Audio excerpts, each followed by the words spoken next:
وعلیکم السلام ورحمۃ اللہ وبرکاتہ۔ دل مردہ نہیں ہوتا، اصل میں زنگ آلودہ ہو جاتا ہے۔ سورہ مطففین پارہ نمبر 30 میں اللہ تعالیٰ فرماتے ہیں کلا بل ران علی قلوبہم ما کانوا یکسبون، برائیاں کر کر کے، برائیوں کی وجہ سے، بے حیائیوں کی وجہ سے دل جو ہیں وہ زنگ آلودہ ہو جاتے ہیں، پھر ان کے اوپر کوئی چیز اثر نہیں کرتی، پھر وہ قرآن سنے، احادیث سنے، وعید سنے، کچھ بھی سنے تو وہ ایسے ہے جیسے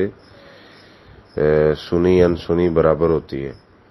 اور صحیح بخاری کی حدیث نمبر 52 ہے، رسول اللہ صلی اللہ علیہ وسلم فرماتے ہیں وَإِنَّ فِي الْجَسَدِ مُضْغَةً إِذَا صَلَحَتْ صَلَحَ الْجَسَدُ كُلُّهُ وَإِذَا فَسَدَتْ فَسَدَ الْجَسَدُ كُلُّهُ أَلَا وَهِيَ الْقَلْبُ، کہ جسم میں ایک چھوٹا سا ٹکڑا ہے، اگر وہ صحیح ہو تو سب کچھ ٹھیک ہوتا ہے، اگر وہ صحیح نہ ہو تو سارے معاملات خراب ہو جاتے ہیں۔ خبردار وہ دل ہے۔ اور قرآن میں اللہ سبحانہ و تعالی سورۃ الشعراء آیت نمبر 89 کے اندر فرماتے ہیں الا من اتى اللہ بقلب سلیم، کہ قیامت کے دن یوم لا ينفع مال ولا بنون،